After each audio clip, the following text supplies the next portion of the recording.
Good day to you, and welcome to Fascinating. I'm your host, Rick, from planet Vulcan.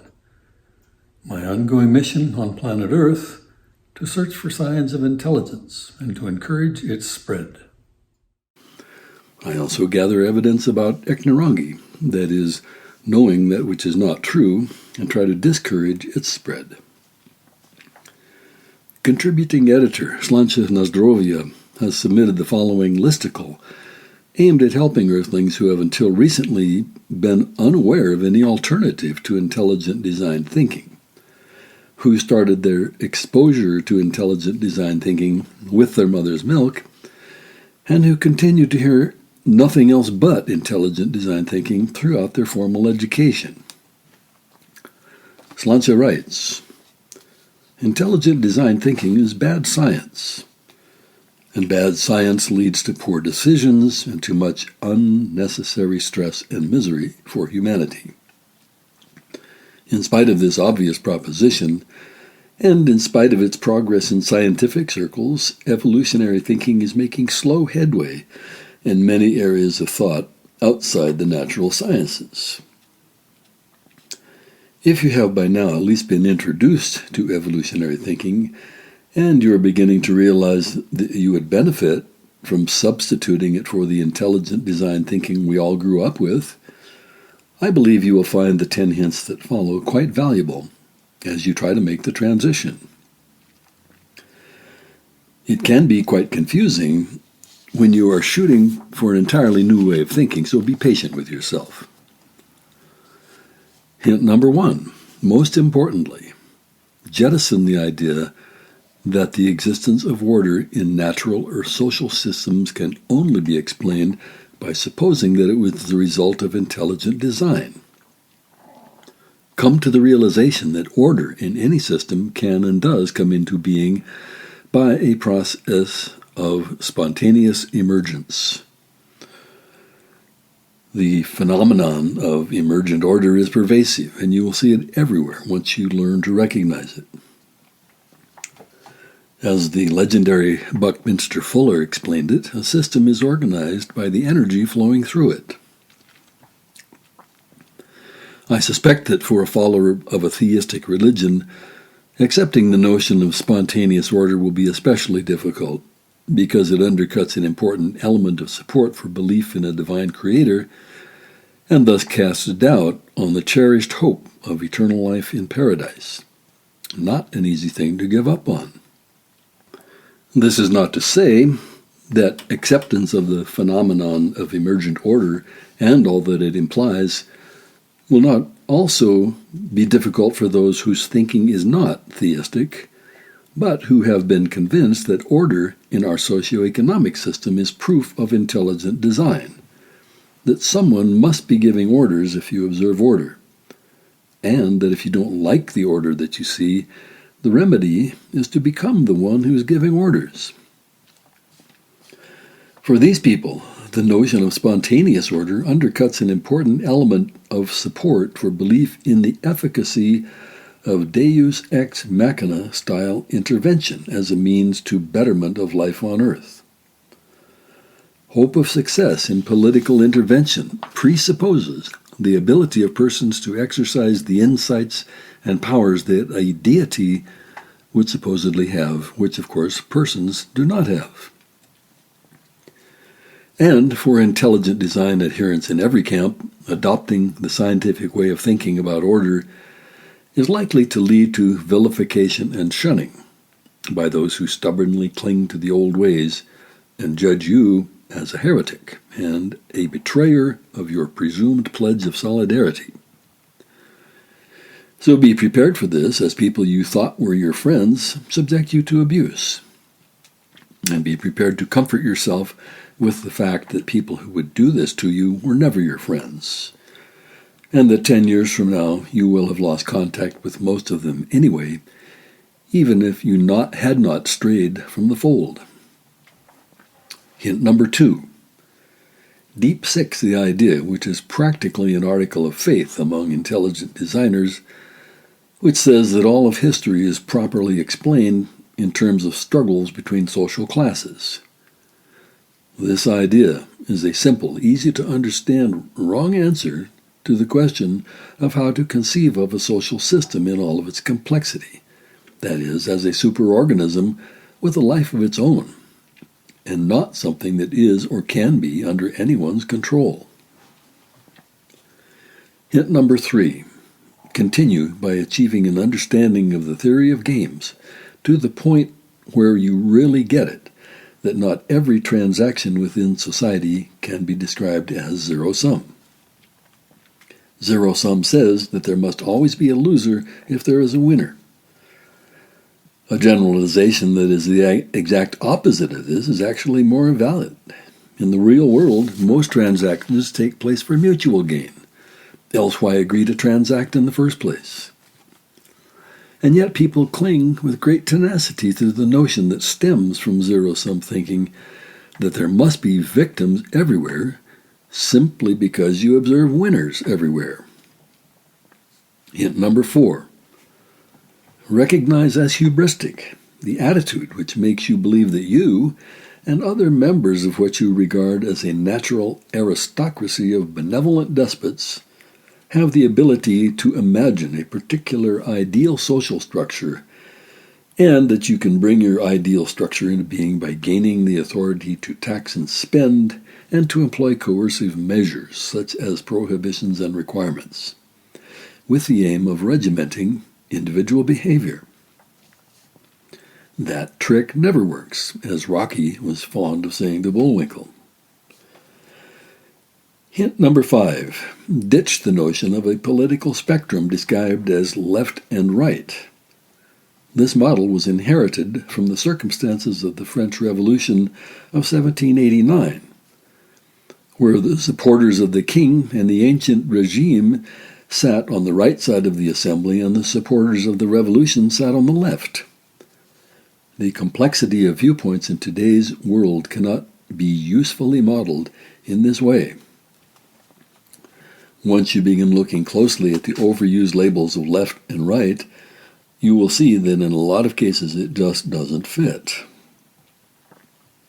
And you have to notice that those who are commonly labeled as extreme left, for example communists, and extreme right, for example fascists, are more alike than they are different, distinguished from one another only superficially, and practically indistinguishable from one another in their manner of governance. There are many more facets of opinion and motivation to consider than merely the aim of preserving the status quo versus the aim of supporting change. It is crucially important to consider what kind of change, and you cannot, with justification, simply label anyone who opposes your proposed changes as right-wing. Hint number 6. Understand that charitable action is not the only path to an increase in general well-being. Not only is it not the only path, it has made and will continue to make only a relatively minor contribution to the forces that are now operating, which benefit Earthlings. Scientific discovery, technological innovation, the evolution of markets, and respect for human rights. And don't listen to anyone who tries to tell you that charity is something you owe. This is moral blackmail, and you should not pay. It only encourages them. And you will marvel at how liberating it is to be able to just shrug off the accusations of selfishness that will come your way. Most people do engage in charity anyway, out of benevolence rather than out of duty, because human beings are hardwired to feel good about helping those who deserve help. You can be a completely moral person without engaging in charity if you just adhere to a basic morality which says that you must acquire ownership legitimately. Hint number 7. Reevaluate what you think capitalism is.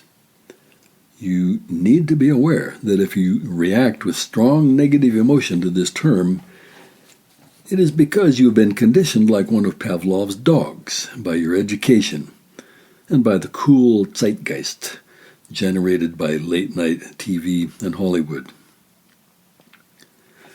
Capitalism has become a catch-all term, which is typically applied to anything that can be made to look bad under the prevailing narrative, a narrative which is based on the fallacious assumptions of class struggle and zero-sum interactions.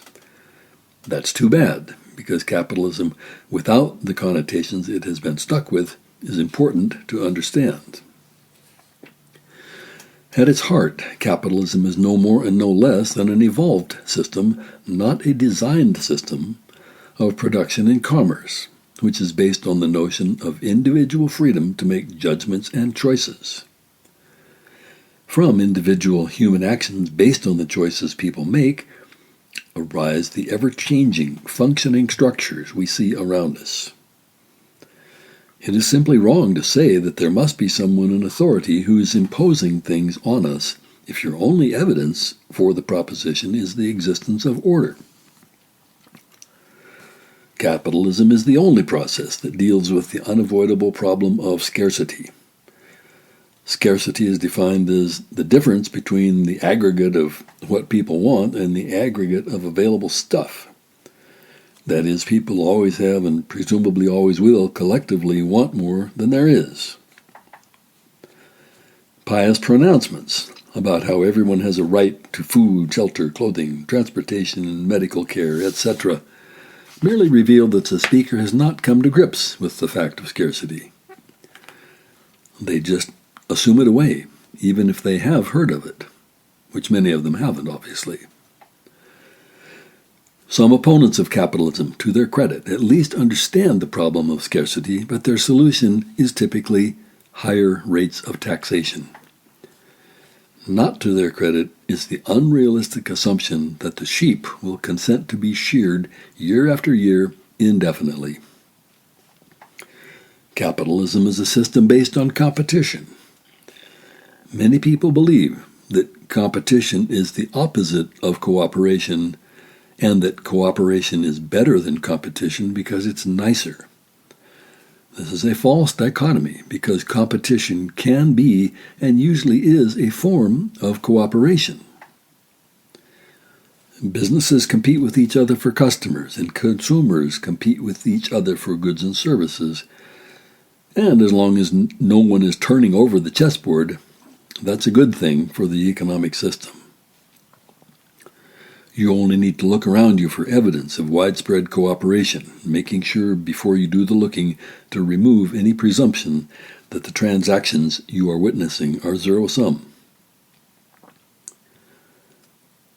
People express worry that capitalists are going to have too much power, and that we must have government as a countervailing power. But we must recognize an important distinction between power wielded by government and power wielded by a business.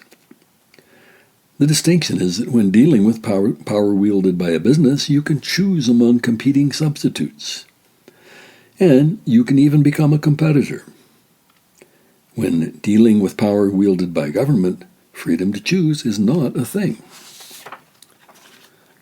And there's another drawback to authorizing government to wield greater power, in that it is commonplace for business interests to enter into corrupt alliances with government, to the detriment of all those who are not politically connected. This phenomenon is so common that economists have coined a term to describe it: regulatory capture. Witness the current attempt in the tech industries to support regulation of themselves. Hint number 8. Reject the notion that justice and egalitarian outcomes are one and the same thing. The only foundation of justice that makes sense, if you believe in equality, is fair play. Fair play might lead to more or less egalitarian outcomes, or it might not. At any rate, outcomes must be considered to be fair and just as long as the process is fair. The question, does LeBron James make too much money, should be replaced by the question, does LeBron James get his money legitimately?